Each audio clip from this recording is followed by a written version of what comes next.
Hi everyone, and welcome to Therapy Unfiltered. I'm Joe Valder, clinical counselor here, counseling services at Johnson & Wales University. On this show, we take the mystery out of mental health and help you understand what it's really like to sit on the couch. It's time to take a deep breath and dive in. Welcome back, and enjoy the rest of the episode on Therapy Unfiltered.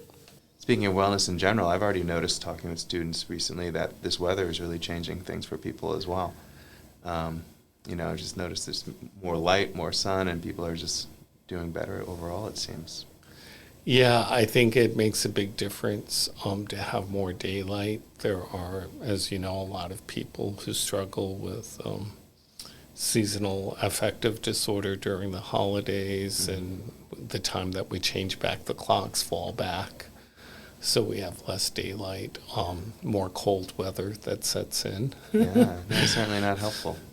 And now it's just adjusting to it being, depending on when you wake up in the morning, a lot darker in the morning, but extended daylight well into, early evening. So yeah, and being able to be outside and do things outside of your dorm. Yeah. Great, Joe. Are there other initiatives that you're also involved in that you can share? I sit on a lot of different committees, but right now, a lot of my work is relegated to counseling, health, and accessibility. One of the interesting things to mention here is that many of our students know about our very effective LEAP program, our learning effectiveness and action program. This coming year, we will have an additional program called Wildcat ROAR, R-O-A-R. Yes. And that's to allow students maybe who perhaps aren't first-year students, but they may have transferred into the university, or some students who may want to have an additional year of a learning effectiveness program, to continue with some additional advising and support that goes along with that.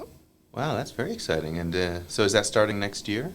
Yeah, that's starting in the fall, and we're trying to recruit for that now. It is a tuition-based, fee-based program. Mm-hmm. So, but there are many students who have really benefited from the LEAP program that would also benefit from RAW. A lot of the focus, again, is on relationships, organization, really being more socially attuned to relationships. Executive functioning is sort of like a buzzword these days.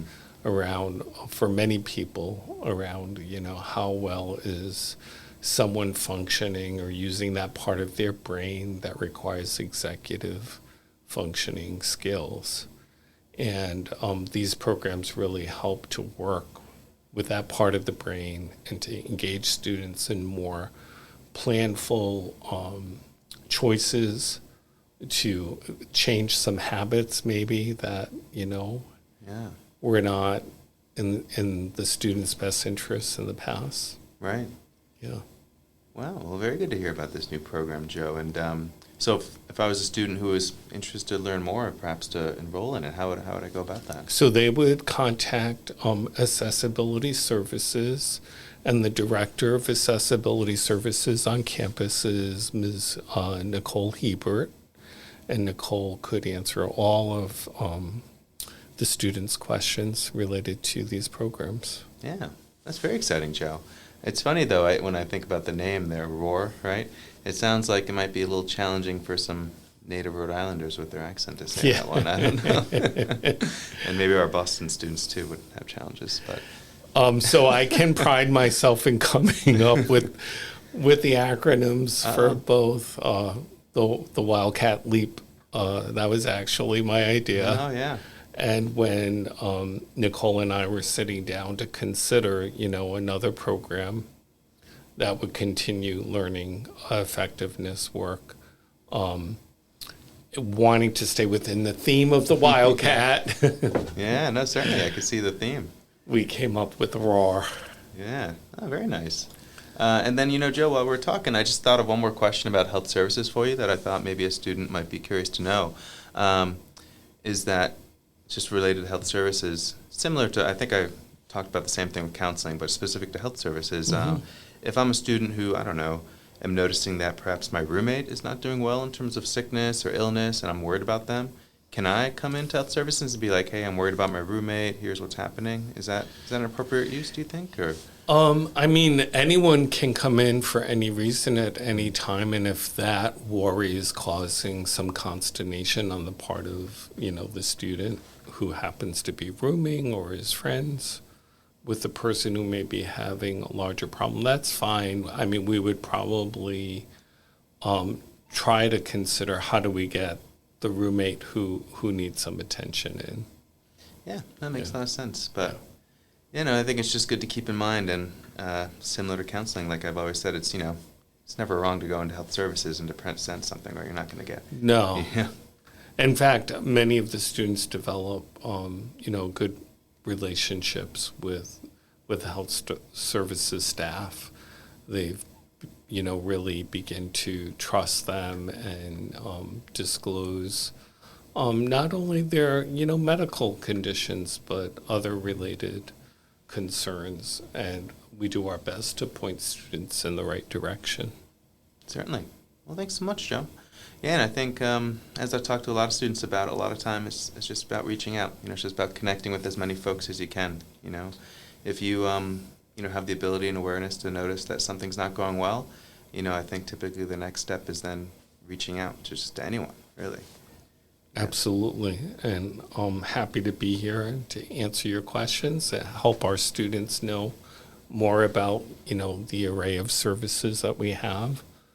I do also want to just put in a little plug for the care team, because we have representatives from different departments across the university who sit on the care team to really kind of consider students maybe who are struggling. So maybe there is someone struggling, sitting in their residence on campus, and maybe other students are worried about them. Perhaps faculty or other staff members are worried about them.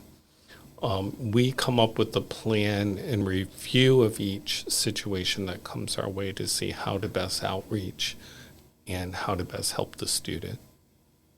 Yeah, certainly, Joe. And because oftentimes if you're the student who's struggling, it can be very challenging to reach out. Mm-hmm. I hear a lot from students about the idea of not being a burden on someone, or a lot of hesitation with talking with friends about challenges. And so, typically if you're a good friend of somebody, you're going to notice when something's off and you're going to notice when something's wrong.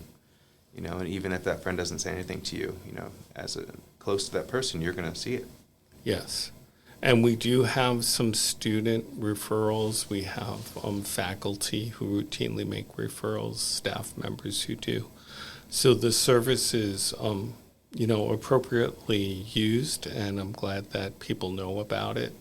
And I'm always there to promote sort of people accessing it as appropriate. Yeah, and so just in case folks don't know about it, can you just tell us briefly what it is and how to access it? So, long ago, after the initial nightmare, if you will, of Virginia Tech and all the following school shootings, et cetera, and other kinds of violence that's happened in school settings in colleges and universities, most colleges came up with a plan to devise these kinds of teams. They're called different things at different institutions. And so shortly after the Virginia Tech shooting, JWU came up with a care team, and we began to bring community partners together to discuss students who came to our attention with efforts of wanting to intervene earlier on, as opposed to, missing the opportunity to do so. Yeah. And then how would it be accessed, or how? So there is a way through JWU Link that you can have access directly to the care referral. I think it's also posted through Campus Safety and Security. And my old good one is go to JWU Link, go in the search bar, and something will pop up. It's almost like our version of Google. Yeah. You could also Google it for Yeah. JWU Providence, and it will come up. Great. Well, thanks for that extra info, Joe. You're welcome. Well, before we conclude, is there anything else that you felt like would be good to highlight or talk about? No, not at this time, but I'm just very thankful for the opportunity to come and to, let students know about all that we offer and how we're available to them. Yeah, and thanks so much, Joe. And I just wanted to conclude just briefly with some of the content we talked about there. Is just, again, a reminder that, one of my favorite phrases is, people need people. We all need each other. And so whenever you notice a friend not doing well, or a student, or anyone you're associated with not doing well, it's always good to talk with them, say something. Don't be afraid to do that sort of thing, because it can make a huge, huge difference. And I think, because we do notice things. You might be like, oh, I go to the gym every Friday with my friend, and now suddenly they don't want to go. And so be observant and be mindful of these things, because we all need each other. I think that's an awesome note to end on. I think the smallest act of demonstration of compassion and care, peer-to-peer, faculty to student, staff to student, it all makes a big difference. We don't know, sometimes the smallest demonstration of concern can go a long way. Oh, definitely. Well, thanks again, Joe, and Thank thanks to you. everyone for listening.